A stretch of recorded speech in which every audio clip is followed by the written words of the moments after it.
প্রিয়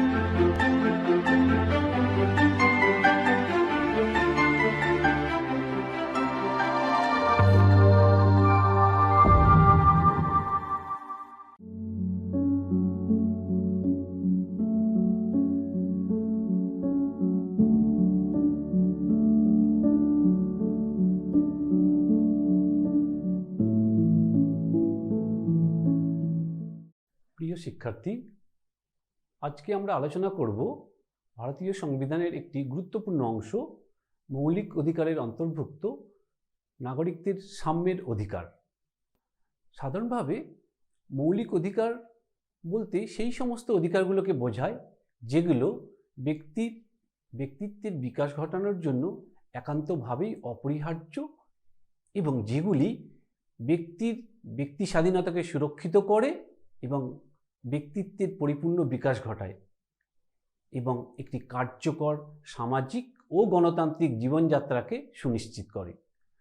মৌলিক অধিকার রাজনৈতিক গণতন্ত্রের আদর্শগুলিকে প্রসারিত করে।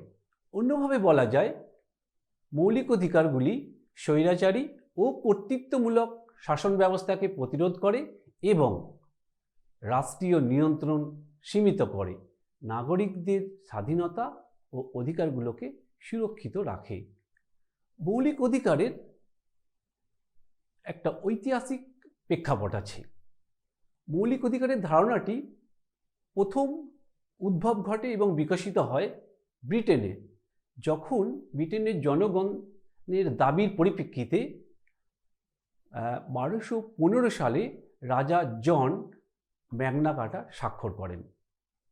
এরপর 1789 সালে ফ্রান্সের সংবিধান মৌলিক অধিকারগুলিকে সাংবিধানিক মর্যাদা প্রদান করে এবং পরবর্তী সময়ে 1791 সালে মার্কিন যুক্তরাষ্ট্রের সংবিধানে বিল অফ রাইটস অর্থাৎ অধিকারের বিলের মাধ্যমে মৌলিক অধিকারগুলিকে সংবিধানের অন্তর্ভুক্ত করা হয়। এছাড়াও ভারতের মৌলিক অধিকারের একটা ঐতিহাসিক প্রেক্ষাপট রয়েছে, যে ঐতিহাসিক প্রেক্ষাপট থেকে ভারতের মৌলিক অধিকারের ধারণাটি সংবিধানের অন্তর্ভুক্ত হয়েছে। এক্ষেত্রে সংবিধান প্রণেতারা যে বিষয়গুলির দ্বারা মূলত প্রভাবিত হয়েছিল তার মধ্যে পাওয়া যায় 1918 সালে ভারতের জাতীয় কংগ্রেসের মুম্বাইয়ে অনুষ্ঠিত অধিবেশনে দাবি করা হয় যে ভারত শাসন আইন 1919 অর্থাৎ গভর্নমেন্ট অফ ইন্ডিয়া অ্যাক্ট 1919-এর মধ্যে ভারতীয় নাগরিকদের জন্য অধিকারের ঘোষণা অন্তর্ভুক্ত হওয়া উচিত। এটা সর্বপ্রথম ভারতীয় জাতীয়তাবাদী নেতৃবৃন্দের দ্বারা একটা দাবি উত্থাপিত হয় মৌলিক অধিকারকে সাংবিধানিক সংস্থানের মধ্যে রাখার। এর পরবর্তী সময়ে 1927 সালের ভারতের জাতীয় কংগ্রেসের মাদ্রাস অধিবেশনেও প্রায় একই রকম দাবি করা হয়। এখানে বলা হয় যে ভবিষ্যৎ ভারতে এর সংবিধানে অবশ্যই মৌলিক অধিকারগুলি অন্তর্ভুক্ত থাকবে। এবং পরবর্তীকালে দেখা যায় যে মতিলাল নেহরুর সভাপতিত্বে গঠিত নেহরু কমিটির প্রতিবেদনেও মৌলিক অধিকারগুলির দাবি করা হয় যাতে এইগুলিকে ভারতের সংবিধানের মধ্যে স্থান দেওয়া হয়। পরবর্তী সময়ে 1931 সালে করাচি অধিবেশনে ভারতের জাতীয় কংগ্রেস ব্যক্তিগত অধিকারের জন্য অঙ্গীকারবদ্ধ হয়, যার মধ্যে সামাজিক ও অর্থনৈতিক অধিকারগুলি অন্তর্ভুক্ত থাকবে। অর্থাৎ দেখা যাচ্ছে যে জাতীয় কংগ্রেসের যে বিভিন্ন অধিবেশন এবং তাদের যে জাতীয়তাবাদী বা জাতীয় স্তরের যে নেতৃবৃন্দ, তাদের মধ্যে এই ধরনের একটা চেতনাবোধ তখন থেকেই তাদের মধ্যে উদ্ভব ঘটছে যে অবশ্যই মৌলিক অধিকারকে ভারতের সংবিধানের মধ্যে একটা লিখিত আকারে সংস্থানের ব্যবস্থা করতে হবে। সেই দাবির পরিপ্রেক্ষিতেই দেখা যায় পরবর্তী সময়ে দ্য সুপ্রু কমিটি 1944 এবং 1945 সালে এই কমিটি বিভিন্ন রেকমেন্ডেশনগুলো আলোচনা করলে দেখা যায় তার মধ্যে তারা দু ধরনের মৌলিক অধিকারের পক্ষে সওয়াল করছেন এবং মত প্রকাশ করেন, যথা আদালত কর্তৃক কার্যকর হওয়া অধিকারসমূহ এবং আদালত কর্তৃক কার্যকরযোগ্য নয় সেই রকম অধিকারসমূহ। অর্থাৎ কিছু মৌলিক অধিকারের কথা বলছেন, তারা বলছেন সেগুলো অবশ্যই আদালতের দ্বারা স্বীকৃত এবং সেগুলো লঙ্ঘিত হলে অবশ্যই আদালত সেগুলোর বিচারযোগ্য অবস্থায় সেগুলোর বিরুদ্ধে ব্যবস্থা নিতে পারবে। একই রকমভাবে দেখা যাচ্ছে যে তারা আরও কিছু অধিকারের কথা বলছে, যেগুলোকে তারা একেবারে আদালত কর্তৃক বলবৎযোগ্য না হলেও সেগুলোকে তারা সাংবিধানিক সংস্থানের মধ্যে রাখতে চাইছে, যার প্রতিফলন পরবর্তীকালে আমরা দেখব যে নির্দেশমূলক নীতির অধ্যায়ে যে অধিকারগুলোকে অকার্যকর অধিকার হিসেবে তারা বর্ণনা করেছে সেগুলো সেখানে রাখা হয়েছে। 1947 সালে 24শে জানুয়ারি গণপরিষদে সর্দার বল্লভভাই প্যাটেলের সভাপতিত্বে সংখ্যালঘু এবং মৌলিক অধিকার সমূহের জন্য একটা উপদেষ্টা কমিটি গঠন করা হয়। এই কমিটির মূল লক্ষ্যই ছিল যে ভারতীয় নাগরিকদের জন্য একটা তালিকাবদ্ধ আকারে মৌলিক অধিকারগুলিকে লিপিবদ্ধ করা এবং যেগুলি ভবিষ্যৎ ভারতের সংবিধানের মধ্যে সংস্থানের ব্যবস্থা করা।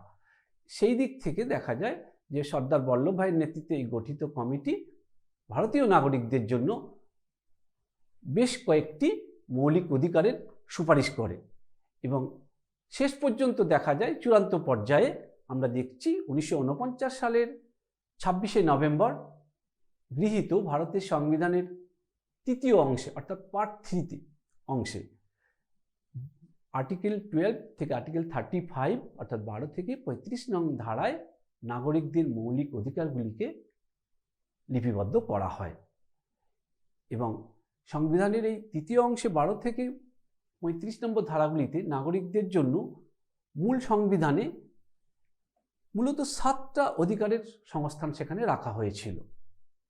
সেই অধিকারগুলো হচ্ছে সাম্যের অধিকার, স্বাধীনতার অধিকার, শোষণের বিরুদ্ধে অধিকার, ধর্মীয় স্বাধীনতার অধিকার, শিক্ষা ও সংস্কৃতি বিষয়ক অধিকার, সাংবিধানিক প্রতিবিধানের অধিকার এবং ব্যক্তিগত সম্পত্তির অধিকার। কিন্তু দেখা যায় যে 1978 সালে, তার আগে আরেকটা ঠিক 1976 সালে একটা ভারতের সংবিধানের সংশোধন আইন পাশ হয়।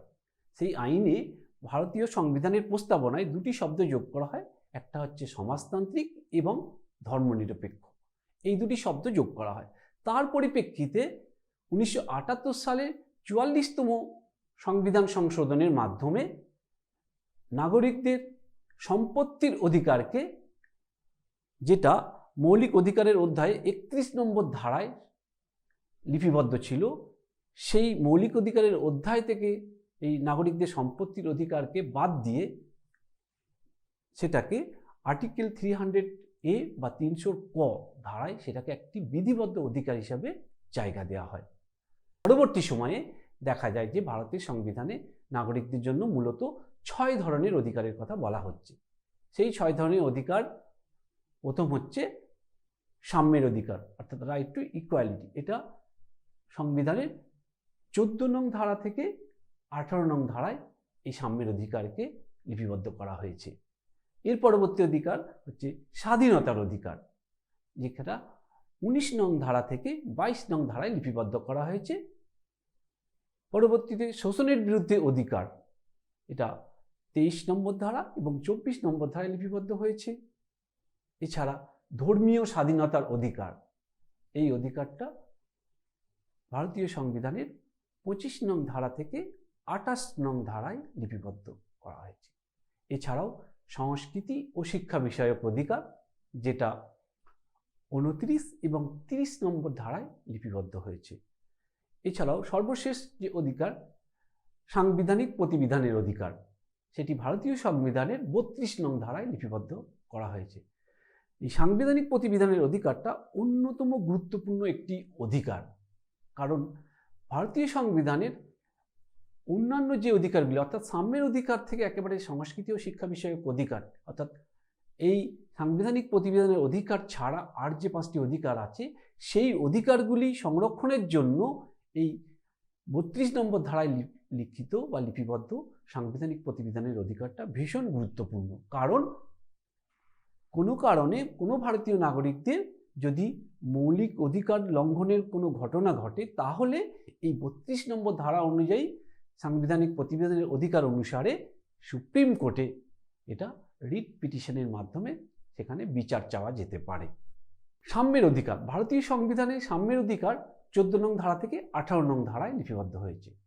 তো 14 নং ধারায় মূলত বলা হচ্ছে যে এখানে নাগরিকদের আইনের দৃষ্টিতে সাম্য, অর্থাৎ না প্রত্যেক নাগরিককে আইনের দৃষ্টিতে সমান অধিকারের কথা এখানে বলা হচ্ছে।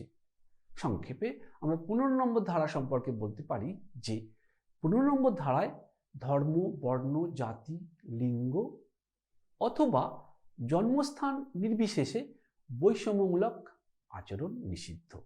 অর্থাৎ এইগুলোর কোনো একটার ভিত্তিতে, অর্থাৎ জাতি, ধর্ম, বর্ণ, লিঙ্গ, এইগুলোর কোনো একটির জন্য বা এগুলোর সবগুলোর জন্যই কোনো রকম কোনো ভারতীয় নাগরিকের প্রতি কোনো রকম বৈষম্যমূলক আচরণ করা যাবে না বা তার সাম্যের অধিকারকে অস্বীকার করা যাবে না।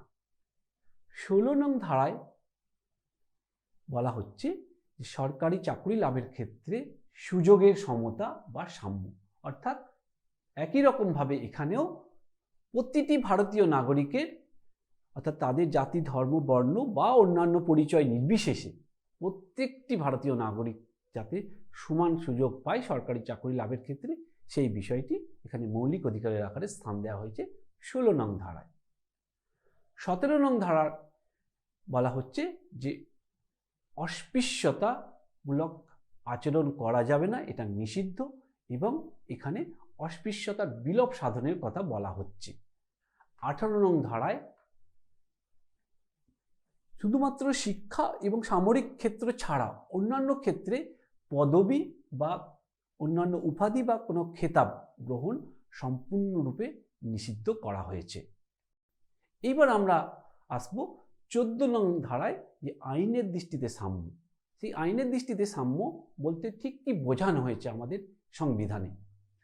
14 নম্বর ধারায় বলা হচ্ছে যে দু ধরনের অধিকারের কথা বলা হচ্ছে এখানে বলা হচ্ছে যে ভারতের রাষ্ট্রীয় সীমানার মধ্যে কোনো ব্যক্তিকে, প্রথমত হচ্ছে আইনের দৃষ্টিতে সমতা, অর্থাৎ ইকুয়ালিটি বিফোর দ্য ল, এটা প্রথম, এবং দ্বিতীয় বলা হচ্ছে আইন কর্তৃক সমভাবে সংরক্ষিত, অর্থাৎ equal protection by the law. এই দুটো অংশ রয়েছে এই 14 নম্বর ধারায়, এবং বলা হচ্ছে কোনো নাগরিককে আইনের দৃষ্টিতে সমতা এবং আইন কর্তৃক সমভাবে সংরক্ষিত হওয়ার অধিকার থেকে বঞ্চিত করা যাবে না। এখানে আইনের দৃষ্টিতে সাম্য বলতে বোঝানো হচ্ছে যে প্রত্যেকটা নাগরিক দেশের, অর্থাৎ দেশের সাধারণ একজন নাগরিক থেকে দেশের কোনো উচ্চপদস্থ আধিকারিক বা দেশের মহানাগরিক বা রাষ্ট্রপতি, প্রধানমন্ত্রী পর্যন্ত সকলেই দেশের সাধারণ আইনের দ্বারা নিয়ন্ত্রিত এবং পরিচালিত হবে, এবং আইন সকলের ক্ষেত্রেই সমভাবে প্রযোজ্য হবে। এই আইনের দৃষ্টিতে সাম্য, এই ধারণাটি আমাদের ভারতীয় সংবিধানে নেওয়া হয়েছে মূলত ব্রিটিশ সংবিধান থেকে, এবং এটি হচ্ছে মূলত একটা নেতিবাচক ধারণা। কারণ এখানে এই আইনের দৃষ্টিতে সমতা বা আইন, এই অধিকার অনুযায়ী কোনো নাগরিক কিন্তু আইনের ঊর্ধ্বে নয়, এবং কেউই কোনো বিশেষ সুযোগ সুবিধা দাবি করতে পারবে না, এবং সকল শ্রেণীর নাগরিকই দেশের সাধারণ আইনের দ্বারা সমানভাবে নিয়ন্ত্রিত হবে। অর্থাৎ সকলকেই দেশের যে সাধারণ আইন, সেই আইন মান্য করতে হবে, কেউ কোনো অবস্থাতেই কোনো বিশেষ সুযোগ সুবিধা দাবি করতে পারবে না, এবং সকলেই কিন্তু এই সাধারণ আইনের নিয়ন্ত্রণাধীন, কেউ আইনের ঊর্ধ্বে বা আইনের বাইরে থাকতে পারবে না। দ্বিতীয় যে অংশটা 14 নম্বর ধারায় আইনের দৃষ্টিতে সাম্যের, সেখানে বলা হচ্ছে আইন কর্তৃক সমভাবে সংরক্ষিত হওয়ার অধিকার। অর্থাৎ আইন কি করবে না, আইন প্রত্যেককে সমানভাবে সংরক্ষণের ব্যবস্থা করবে। এখানে বলা হচ্ছে যেটা যে সমান অবস্থায় এবং সমপর্যায়ভুক্ত সকল নাগরিকের প্রতি আইন সমান আচরণ করবে এবং সকলকে সমানভাবে রক্ষা করবে। অর্থাৎ এখানে যেটা বলা হচ্ছে, একটা উদাহরণের সাহায্যে আমরা এটা আলোচনা করতে পারি যে নাগরিকদের মধ্যে যদি কারোর বিশেষ কোনো সুযোগ সুবিধার প্রয়োজন হয়, অর্থাৎ তাদের যে আর্থসামাজিক পরিস্থিতি সেই অনুযায়ী আইন প্রয়োজনে তাদের মধ্যে কিছু শ্রেণীবিভাগ করে তাদের জন্য বিশেষ কিছু সুযোগ সুবিধার ব্যবস্থা দিতে পারে। যেমন উদাহরণস্বরূপ বলা যায় যে ভারতের যে সমস্ত নাগরিক আয়কর দেন তাদের যে একটা নির্দিষ্ট আয়ের একটা নির্দিষ্ট সীমা পর্যন্ত, ধরে নিই যে আমরা 3 লক্ষ টাকা পর্যন্ত আয়ের ক্ষেত্রে কোনো আয়কর দিতে হবে না। 3 লক্ষ থেকে 5 লক্ষ পর্যন্ত যাদের আয় তাদেরকে 3 লক্ষর অধিক যে আয় তার উপরে তাদেরকে 10% তাদের আয়ের 10% তাদেরকে আয়কর দিতে হবে। তো এক্ষেত্রে যে সমস্ত নাগরিক এর আয় বার্ষিক আয় 3 লক্ষ টাকার মধ্যে, তারা প্রত্যেকেই কিন্তু এই আইনের দ্বারা পরিচালিত, অর্থাৎ তাদের প্রত্যেককেই কিন্তু কোনো এর জন্য সরকারের নিকট কোনো আয়কর প্রদান করতে হবে না। অর্থাৎ তাদের মধ্যে আয়ের ভিত্তিতে একটা শ্রেণীবিভাগ করা হয়েছে এবং সেই ভিত্তিতে রাষ্ট্র তাদের প্রতি এই ধরনের একটা সমভাবে সংরক্ষণের ব্যবস্থা রাখা হচ্ছে, যে সমপর্যায়ভুক্ত সকল নাগরিকের প্রতি আইন সমান আচরণ করবে এবং সকলকে সমানভাবে রক্ষা করবে। এই ধারণাটি আমাদের সংবিধানে, অর্থাৎ ভারতীয় সংবিধানে নেওয়া হয়েছে মার্কিন যুক্তরাষ্ট্রের সংবিধান থেকে, বা মার্কিন যুক্তরাষ্ট্রের থেকে এই ধারণাটি আমরা নিয়েছি। এবং এই দিক থেকে বলা যায় যে এটি হচ্ছে একটি ইতিবাচক ধারণা। কারণ কি না, এটি নাগরিকদের একটা নির্দিষ্ট পর্যায় অনুযায়ী, তাদের প্রয়োজন অনুযায়ী তাদের সংরক্ষণ এবং তাদেরকে রক্ষার ব্যবস্থা করবে, তাদের জন্য রক্ষা কবচের ব্যবস্থা করবে। তো 14 নম্বর ধারার যে সাম্যের অধিকার, সেই অধিকারের কিছু আমরা ব্যতিক্রম বা সীমাবদ্ধতা লক্ষ্য করা যায়। সেক্ষেত্রে প্রথমেই যেটা উল্লেখ করতে হয় সেটা হলো যে রাষ্ট্রপতি এবং রাজ্যপালগণ, অর্থাৎ প্রত্যেক রাজ্যের রাজ্যপালই এর মধ্যে অন্তর্ভুক্ত থাকছেন, তারা নিজ পদে অধিষ্ঠিত থাকলে তাদের বিরুদ্ধে কোনো ফৌজদারি মামলা দায়ের করা যায় না। অর্থাৎ কোনো ক্রিমিনাল অফেন্সের কোনো অভিযোগ এনে তাদের বিরুদ্ধে তাদেরকে অভিযুক্ত করা যায় না, এবং এদের বিরুদ্ধে কোনো গ্রেপ্তারি পরোয়ানা বা অ্যারেস্ট ওয়ারেন্ট বা তাদের কোনো কারাবাসের আদেশও দেয়া যায় না। এক্ষেত্রে রাষ্ট্রপতি ও রাজ্যপালগণ যদি তিনি রাষ্ট্রপতি বা রাজ্যপাল পদে অধিষ্ঠিত হওয়ার পূর্বে সম্পাদিত কোনো কাজের জন্য তাদের দেওয়ানি মামলা অবশ্য করা যাবে, কারণ সেই কোনো অভিযোগ যেটা তিনি পদে অধিষ্ঠিত হওয়ার পূর্বেকার কোনো অভিযোগ বা পূর্বেকার কোনো ঘটে যাওয়া ঘটনার পরিপ্রেক্ষিতে শুধুমাত্র দেওয়ানি বা সিভিল কোনো অভিযোগে, আইনের অভিযোগে অভিযুক্ত করা যাবে। এবং সেক্ষেত্রেও একটা বিষয় গুরুত্বপূর্ণ উল্লেখ্য যে এর জন্য অবশ্য 2 মাস আগে নোটিশ দিতে হবে, তবেই তাদের বিরুদ্ধে কোনো দেওয়ানি বা সিভিল অভিযোগ আনা যাবে। এটা হচ্ছে ভারতীয় সংবিধানের 361 নম্বর ধারায় এই রক্ষা কবচটি তাদের জন্য দেওয়া হয়েছে। এছাড়াও এই ধারায় যে সমস্ত সরকারি কর্মচারী তাদের কর্তব্য পালনের জন্য কোনো যদি ফৌজদারি অপরাধে তাদেরকে অভিযুক্ত হয় বা অভিযুক্ত করা হয়, সেক্ষেত্রে সেই সংশ্লিষ্ট কর্মচারীর বিরুদ্ধে অভিযোগ আনার ক্ষেত্রে রাষ্ট্রপতি, এটা হচ্ছে কেন্দ্রীয় সরকারি কর্মচারীদের জন্য, এবং রাজ্যের ক্ষেত্রে অর্থাৎ রাজ্য সরকারি কর্মচারীদের জন্য রাজ্যপালের লিখিত অনুমতি ছাড়া তাদের বিরুদ্ধে কোনো অভিযোগ বা মামলা রুজু করা যায় না।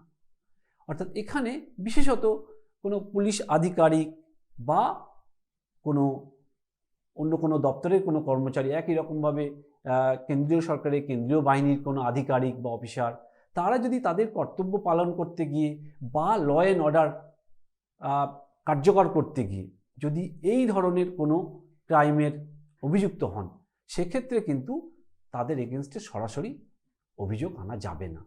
সেক্ষেত্রে অবশ্যই কেন্দ্রীয় সরকারের কর্মচারীদের ক্ষেত্রে এবং আধিকারিকদের ক্ষেত্রে রাষ্ট্রপতির পূর্ব অনুমতির প্রয়োজন হয়, লিখিত অনুমতি, এবং রাজ্যের ক্ষেত্রে রাজ্যপালের পূর্ব অনুমতির প্রয়োজন হয়। বিদেশি রাষ্ট্রের কোনো পদাধিকারী বা রাষ্ট্রদূত যারা ভারতবর্ষে নিযুক্ত হয়েছেন, এছাড়াও বিদেশি হাই কমিশনার যারা ভারতবর্ষে অবস্থান করছেন, তাদের ক্ষেত্রেও কিন্তু এই ধারার ব্যতিক্রম পরিলক্ষিত হয়। কারণ তাদেরকেও কিন্তু এই ভারতীয় সংবিধানের 14 নম্বর ধারায় বর্ণিত সাম্যের অধিকার কিন্তু তাদের ক্ষেত্রেও কার্যকর হয় না, কারণ তাদেরকে এই নীতির আওতার বাইরে রাখা হয়েছে। তো কয়েকটি ক্ষেত্রে বিশেষ করে যারা প্রশাসনিক সরকারি আধিকারিক বা তারা কর্মচারী, তাদের ক্ষেত্রে কোনো অভিযোগ এলে সেক্ষেত্রে আদালতের পরিবর্তে বা অভ্যন্তরীণ কোনো অভিযোগ উঠলে সেক্ষেত্রে আদালতের পরিবর্তে তাদের সেই অভিযোগের মীমাংসা প্রশাসনিক ট্রাইব্যুনালে মীমাংসা করা যেতে পারে বা সেখানে আলোচনা করা যেতে পারে। এছাড়াও যুদ্ধের সময় যদি শত্রু দেশের কোনো নাগরিক ভারতবর্ষে আশ্রয় গ্রহণ করতে পারবে না, এবং সেক্ষেত্রে বলা হচ্ছে যে শত্রু দেশের কোনো নাগরিক যদি ভারতবর্ষে অবস্থান করেও তাহলেও কিন্তু সেক্ষেত্রে তাকে এই ধরনের সুযোগ বা এই অধিকার কিন্তু তার ক্ষেত্রে প্রদত্ত নয় বা কার্যকর নয়। কারণ শত্রুপক্ষের বাসিন্দা এইরকম কোনো সাধারণ বন্দীদের ক্ষেত্রে, অর্থাৎ ভারতীয় কোনো সাধারণ বন্দীদের জন্য যে সমস্ত সুযোগ সুবিধা বা অধিকার এই মৌলিক অধিকারের অধ্যায়ে অন্তর্ভুক্ত হয়েছে, সেটা কিন্তু কোনো বিদেশি, বিশেষত যুদ্ধকালীন বা যুদ্ধরত অবস্থায় কোনো শত্রু দেশের নাগরিক হলে তাদের ক্ষেত্রেও কিন্তু এই অধিকারটা প্রযোজ্য হয় না।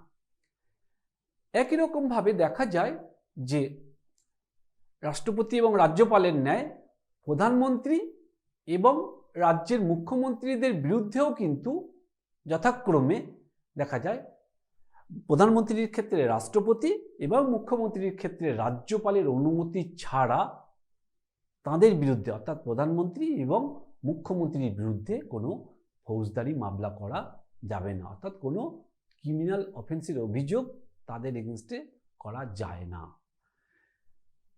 এছাড়াও দেখা যায় যে ভারতীয় পার্লামেন্টের যারা সদস্য, অর্থাৎ যারা সাংসদ বা পার্লামেন্টের সদস্য এমপি, এবং একই রকমভাবে রাজ্য আইনসভার সদস্যগণ অর্থাৎ বিধায়ক বা বিধায়িকাগণ, তাদেরও কিন্তু এই আইন ক্ষেত্রে বা এই সাম্যের অধিকারের ক্ষেত্রে কিছু ব্যতিক্রম রয়েছে বা তারা কিছু বিশেষ অধিকার বা অব্যাহতি পেয়ে থাকেন, এবং সেই অধিকার সংক্রান্ত বিষয়গুলি ভারতীয় সংবিধানের 105 নং ধারা এবং 106 নং ধারায় লিপিবদ্ধ করা হয়েছে।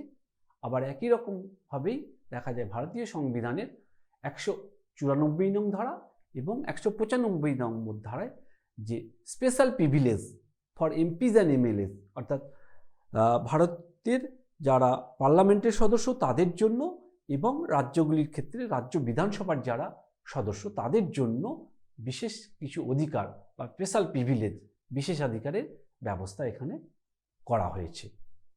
এই 14 নম্বর ধারার এইগুলো মূলত হচ্ছে ব্যতিক্রম, যেগুলো দেখা যায় এই ক্ষেত্রগুলোতে আমরা যে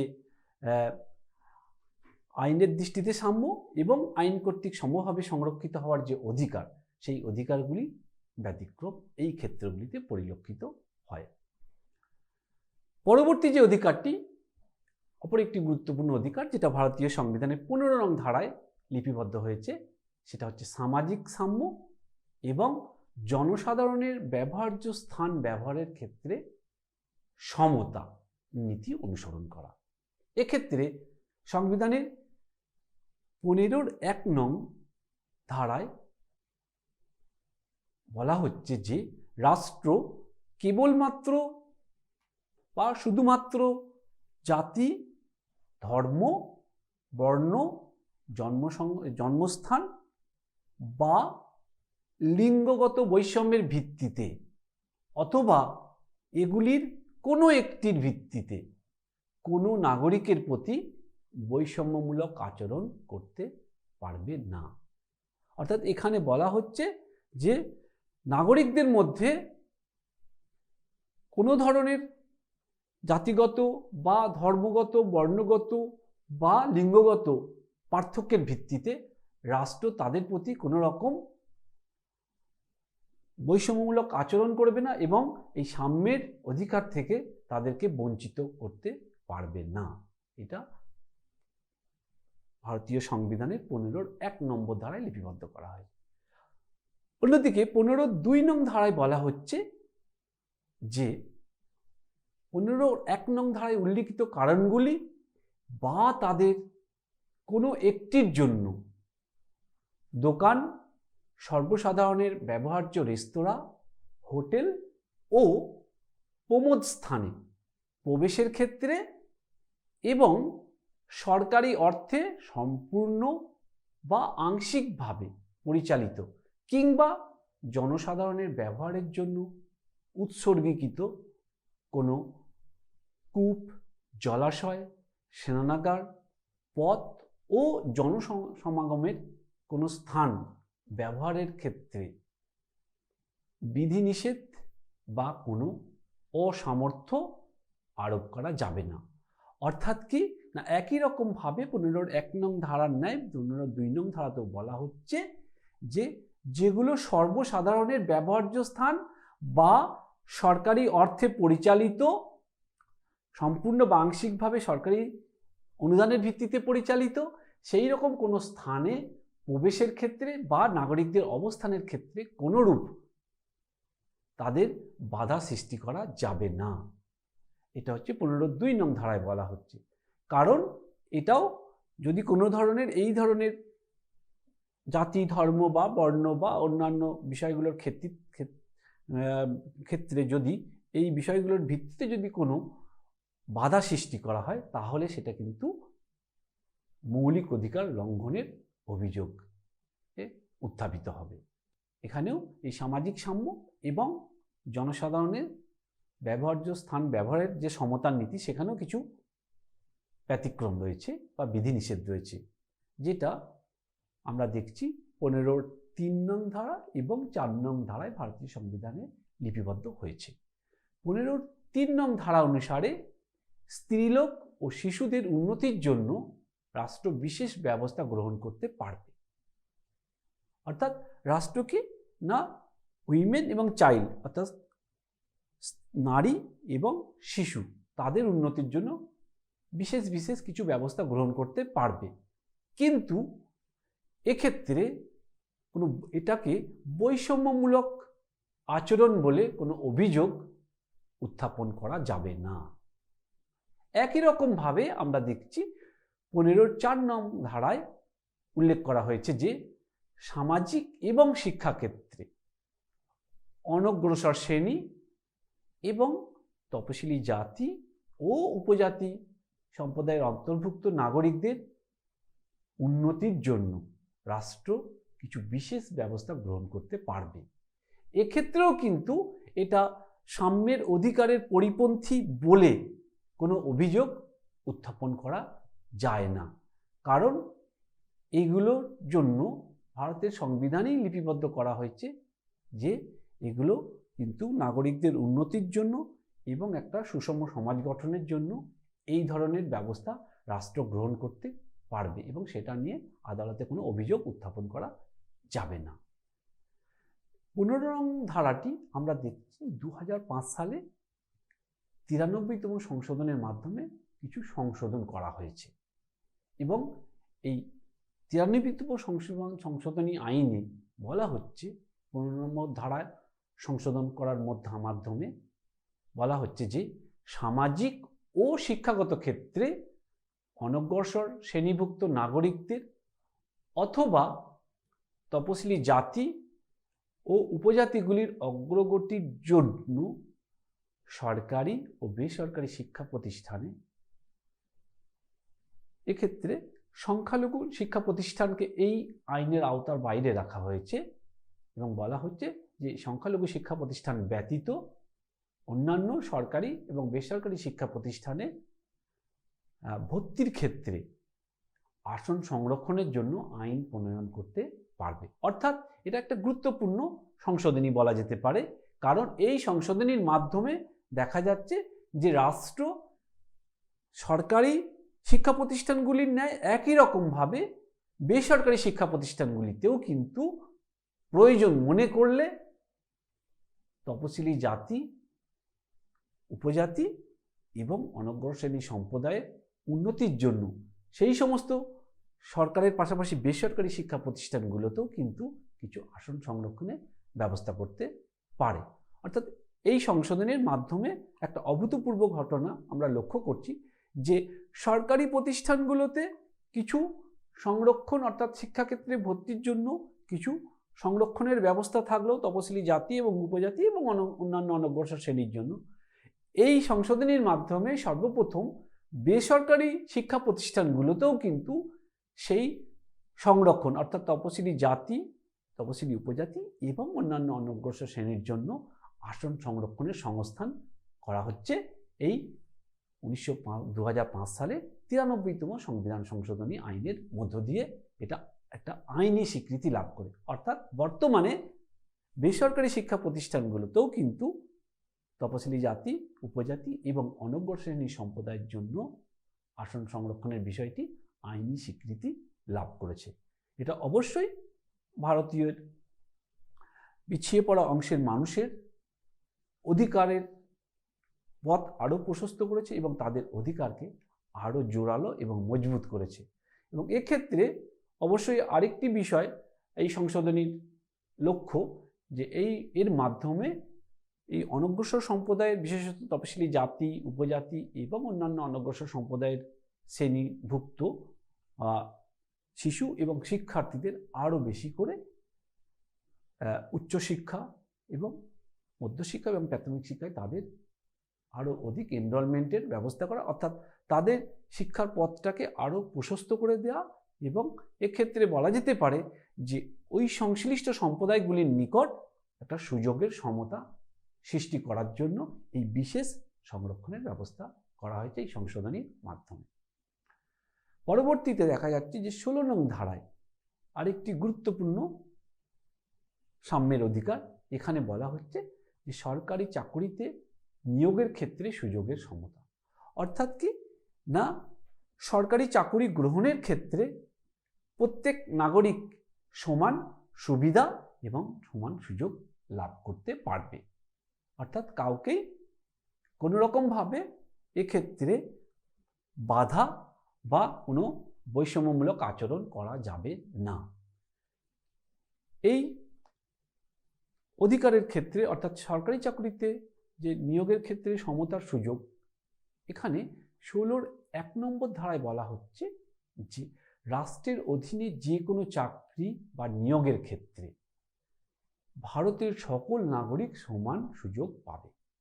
অর্থাৎ কি না, ভারত ভূখণ্ডের মধ্যে বসবাসকারী সকল ভারতীয় সরকারি চাকুরিতে লাভ করার ক্ষেত্রে এবং সরকারি চাকুরিতে নিয়োগের ক্ষেত্রে তারা সকলেই কিন্তু একই রকম সুযোগ সুবিধা পাবে। অর্থাৎ এখানে এই ধারাতে 16-র 1 নম্বর ধারায় সরকারি চাকুরি লাভের ক্ষেত্রে সুযোগের সমতার কথা বলা হচ্ছে। অর্থাৎ এখানেও কিন্তু কোনো রকম বৈষম্যমূলক বা কোনো রকম বঞ্চনামূলক আচরণ করা যাবে না। এখানে প্রত্যেক নাগরিককে সরকারি চাকরি লাভের জন্য সুযোগের সমতা এবং তাদের সুযোগ সুবিধার সমতা অবশ্যই দিতে হবে এবং তারা পাবে। 16-র 2 নং ধারায় বলা হচ্ছে যে কোনো নাগরিক জাতি, ধর্ম, বর্ণ, লিঙ্গ, ভাষা, জন্মস্থান, বাসস্থান অথবা এইগুলোর যে কোনো একটি কারণের জন্য সরকারি চাকরিতে নিয়োগের ক্ষেত্রে অযোগ্য বলে বা অসমর্থ বলে বিবেচিত হবে না। অর্থাৎ কখনোই জাতি, ধর্ম, বর্ণ, ভাষা বা লিঙ্গগত বৈষম্যের কারণ দেখিয়ে কোনো নাগরিককে সরকারি চাকরি লাভের ক্ষেত্রে বাধার সৃষ্টি করা যাবে না। এটা একটি গুরুত্বপূর্ণ মৌলিক অধিকার হিসেবে বিবেচিত হয়।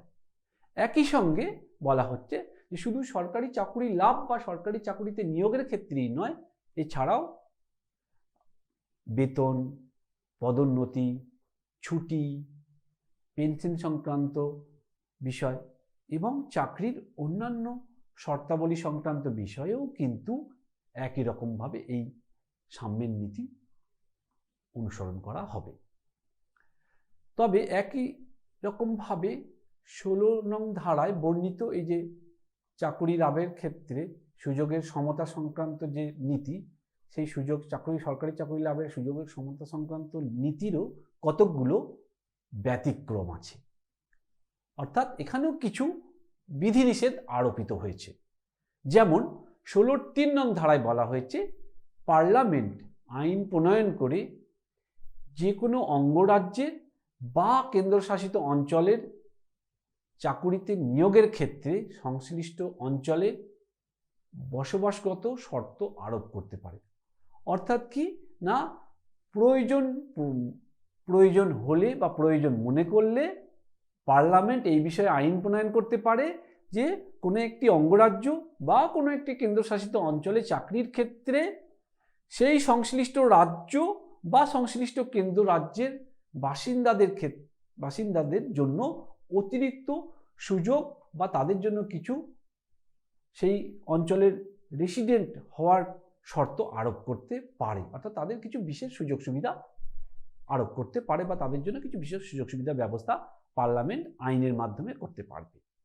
16-4 নং ধারায় বলা হচ্ছে যে প্রয়োজন হলে রাষ্ট্র অনুন্নত শ্রেণীর নাগরিকদের জন্য কিছু সরকারি চাকুরির পদ বা চাকুরি সংরক্ষণের ব্যবস্থা করতে পারে। অর্থাৎ কি, আমরা দেখেছিলাম যে 15 নম্বর ধারার মতোই যেমন সরকারি এবং বেসরকারি শিক্ষা প্রতিষ্ঠানে ভর্তির ক্ষেত্রে যেমন অনগ্রসর শ্রেণী, তপশিলি জাতি এবং তপশিলি উপজাতির জন্য যে সংরক্ষণের কথা বলা হয়েছে, একই রকমভাবে সরকারি চাকুরির ক্ষেত্রেও কিন্তু একই রকমভাবে রাষ্ট্র কিন্তু এই অনুন্নত বা অনগ্রসর শ্রেণীর সম্প্রদায়ের নাগরিকদের জন্য বা তপশিলি জাতি উপজাতিদের জন্য সরকারি চাকুরির ক্ষেত্রে কিন্তু কিছু পদ বা কিছু শতাংশ পদ কিন্তু তারা সংরক্ষিত করতে পারে ওই অংশের মানুষের জন্য।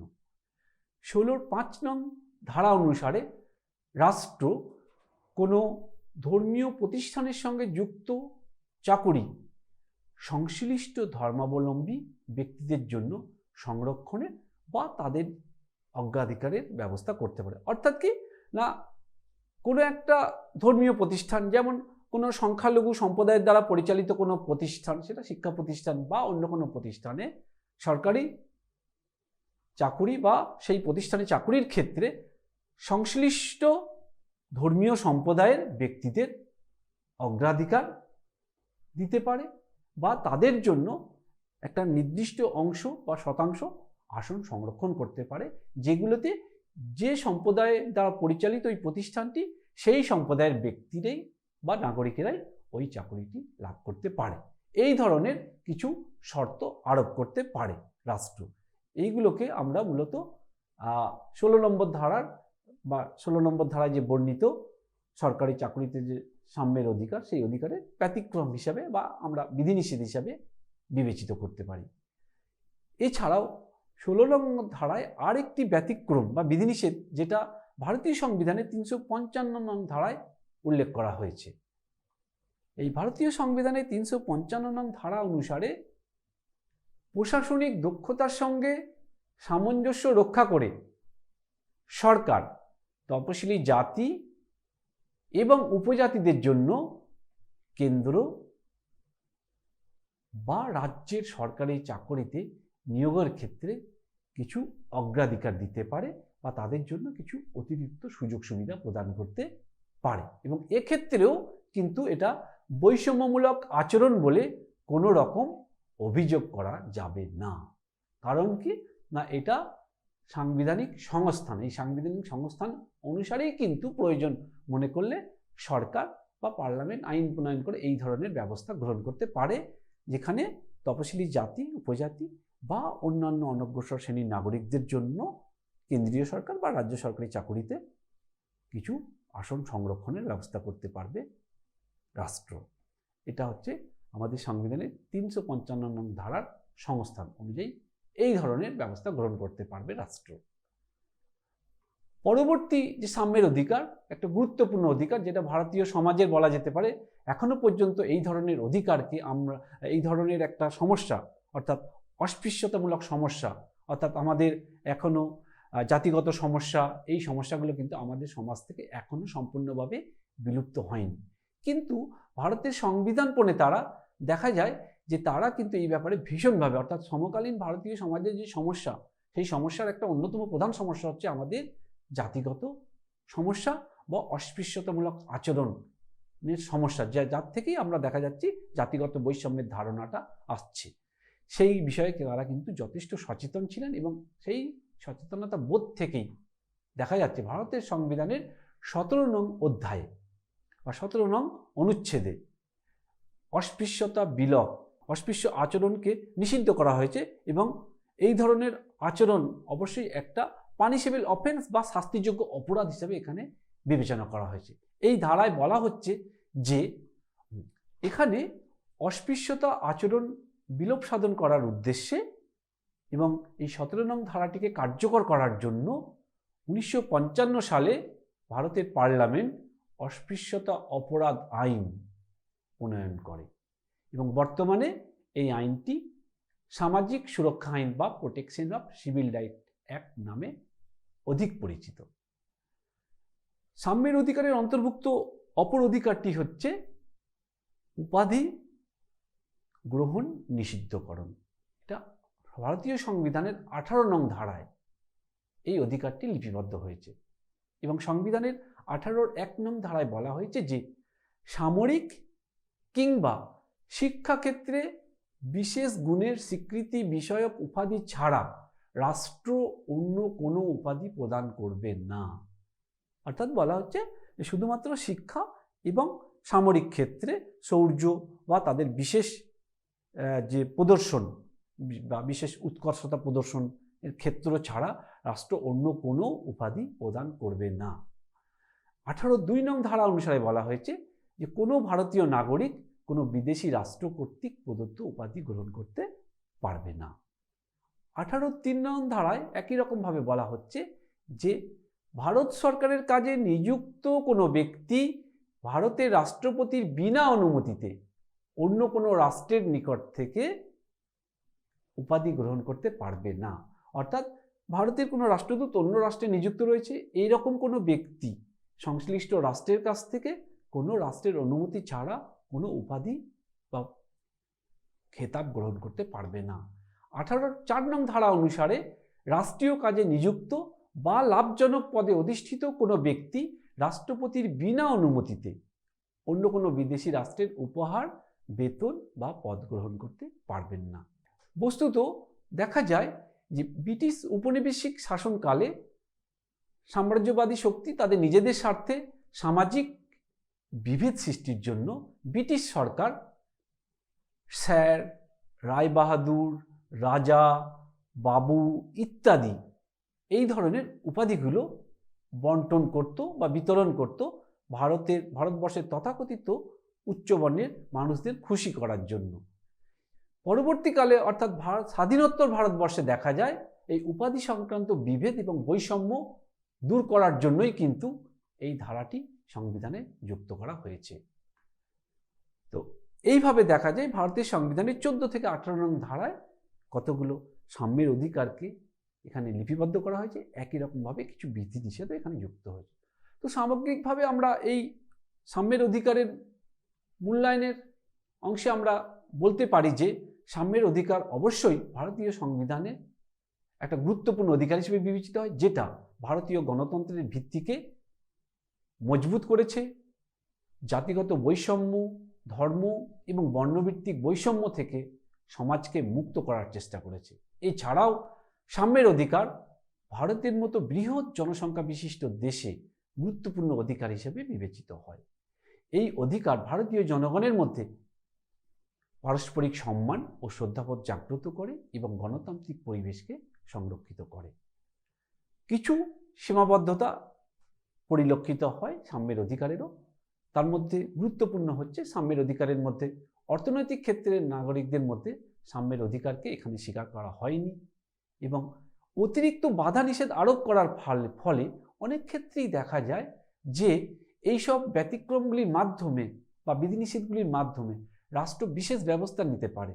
ফলে সাধারণ নাগরিকদের কাছে সমতার নীতি অনেকটা অকার্যকর থেকে গেছে এবং সাম্যের অধিকার সংক্রান্ত মৌলিক অধিকারের ওপর ইউরোপীয় দেশগুলি এবং আমেরিকার শাসন ব্যবস্থার অতিরিক্ত প্রভাব থাকায় গুরুত্বপূর্ণ এই যে অধিকার, সাম্যের অধিকার, এই অধিকারটি ভারতের অধিকাংশ নাগরিকের পক্ষে কিন্তু খুব উপযুক্ত হয়ে ওঠেনি। ফলে ভারতীয়রা এই অধিকারের সুযোগ পূর্ণ মাত্রায় ভোগ করতে পারে না। যাই হোক, ভারতীয় নাগরিকদের সাম্যের অধিকারের ক্ষেত্রে বিশেষ শ্রেণীর জন্য অতিরিক্ত সুযোগ সুবিধা বা আইন তৈরি নিষিদ্ধ হয়েছে, অথচ যুক্তিসঙ্গত শ্রেণী বিভাজনের ভিত্তিতে আইন প্রণয়ন নিষিদ্ধ নয়। অর্থাৎ সংবিধান এই যুক্তিসঙ্গত শ্রেণী বিভাজনের আসল ভিত্তি কি সে সম্পর্কে কিন্তু কিছু স্পষ্ট করে ব্যাখ্যা করেনি।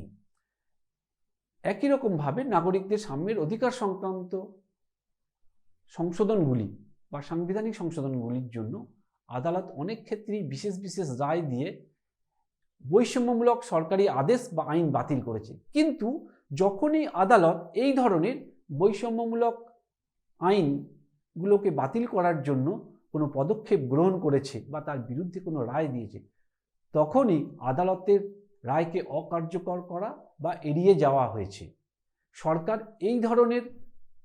সরকারের এই ধরনের যে প্রবণতা, এটা অবশ্যই গণতান্ত্রিক আদর্শ এবং সাম্যের অধিকারের সঙ্গে সঙ্গতিপূর্ণ নয়।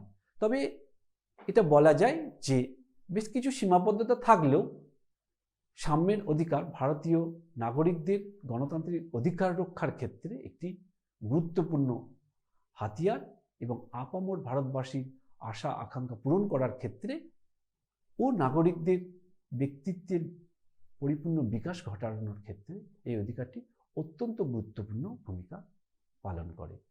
ধন্যবাদ।